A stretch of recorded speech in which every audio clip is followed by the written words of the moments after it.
What is up, everyone? Brian, Ramen Adventures here.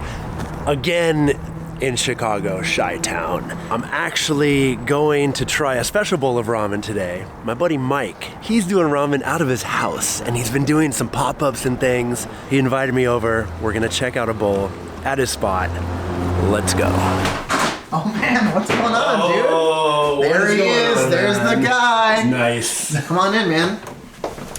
Mike Satinover occupies one of the most unique places in the American ramen scene. He doesn't have a ramen shop, or any restaurant for that matter, but his ramen has garnered national attention. The short story is that he ate a lot of good ramen in Japan and set off to create his own bomb bowl in his kitchen.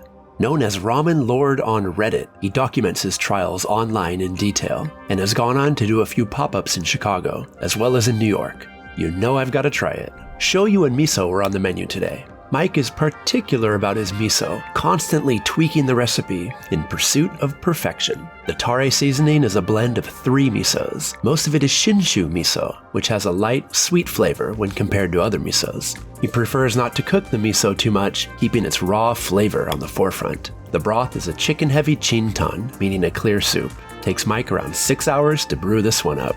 Mike makes the noodles at home, and this is something he puts a lot of focus on. To quote the man himself, "I think the noodles were pretty kodawari. I aim for specific alkalinity percentages, protein content, ash content, and hydration levels when I do them. For the miso, this means I have specific flours I need to use and distilled water, because the water in Chicago isn't soft enough for the noodles to work properly." You might think we're in Kabukicho, but we're actually in Mike's house. Oh man.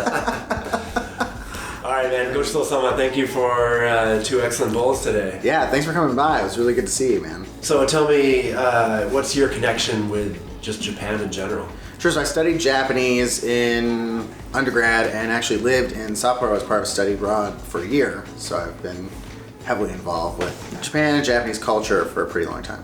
So today I had 2 bowls. I guess you're gonna have these at a pop-up coming up soon? Yeah, so I wanted to serve you some stuff that I've made before. Aim to impress here. Ramen Adventures has good taste. So we made the akahoshi miso, which is kind of my namesake bowl. That bowl has a blend of 3 different misos, a little bit of chicken and pork stock, some nice lard on top. Trying to align it with like a good Sapporo style miso bowl. You know, it's rich, it's comforting, it's kind of good for the winter. And then I also served him a shoyu with mushroom and truffle accents. So it's just kind of a riff on that Tokyo style shoyu with some nice kind of earthy flavors. The goal there was just to like kind of see where we could push ramen to be a little more Western. You know, I think Brian and I were talking about this earlier. Can ramen be a Western thing? Can ramen have Western elements? To me, that's a really interesting question, and I'd like to push on that a little bit. Awesome. And you got your Reddit? Got the Reddit swag. Gotta rep Reddit. You know, Yeah, RAMENLORD, hashtag RAMENLORD. Yeah. And then I'm also on Instagram as a Ramenover, which is an amalgamation of my last name and ramen, obviously, because you know your boy's a little obsessed with it. So. Nice, man. All right, thank you very much. Yeah, thanks. Stop. Good luck with all of your pop-ups and future success. Thanks, man. Really appreciate it.